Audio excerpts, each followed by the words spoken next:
Je ne suis rien et je le sais, mais je compose mon rien avec un petit morceau de tout, disait Victor Hugo. Alors moi, Gaël Rapidisson, coach en art oratoire et consultant en communication, je suis ici pour vous partager un petit quelque chose pour que nous puissions grandir tous ensemble. C'est parti pour une nouvelle question de rhétorique et d'art oratoire.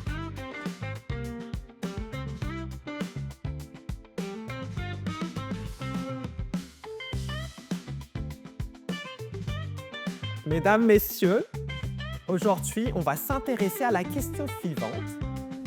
Comment gérer les critiques? Voyons ça tout de suite. Mesdames, messieurs, sachez une chose, c'est qu'une critique est très différente d'un avis, parce qu'une critique, c'est avant tout un examen.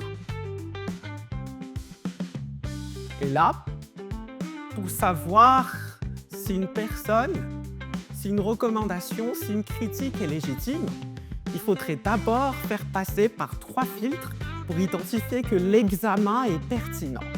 Donc là, la première chose qu'il faut garder en tête, c'est que puisqu'il s'agit d'un examen, alors la personne qui vous critique doit avoir les compétences sur le domaine dans lequel vous intervenez et doit montrer des preuves de compétences qui sont égales ou supérieures aux vôtres.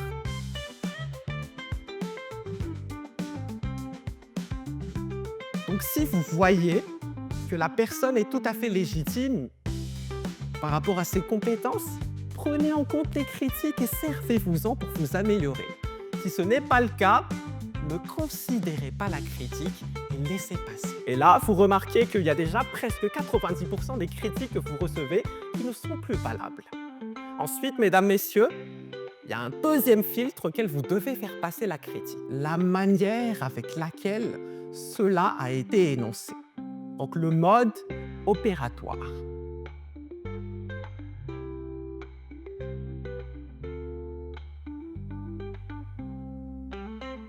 Donc là, si la personne s'exprime de manière bienveillante, de façon constructive, en vous orientant, considérez la critique, acceptez-la et servez-vous-en pour vous améliorer. Par contre, si le mode opératoire est injurieux, insultant, agressif, là aussi, mesdames, messieurs, vous pouvez tout simplement arrêter la conversation et ignorer ce qui vous a été suggéré. Donc là, il y a un paquet de critiques qu'on peut déjà oublier après ces 2 filtres-là. Et finalement, le dernier point, mais non des moindres, c'est la finalité de la critique qui a été émise. Pour savoir si vous devez considérer la critique ou non, pensez à l'intention de l'interlocuteur. Si la finalité, c'est de vous aider, alors acceptez cela à bras ouverts. Si par contre, c'est une critique qui vous nuit, qui n'est pas constructive, qui est agressive et qui vise à vous empêcher de faire ce que vous devez faire pour vous développer, alors là, vous pouvez oublier la critique. Donc là, mesdames et messieurs, pour gérer la critique, il vous suffit de faire passer cette critique par ces 3 filtres, les compétences de l'interlocuteur, le mode opératoire, la manière avec laquelle cela a été fait, et la finalité, c'est-à-dire l'intention de la personne qui l'a émise. Mesdames et messieurs, merci beaucoup et on se retrouve pour une nouvelle vidéo.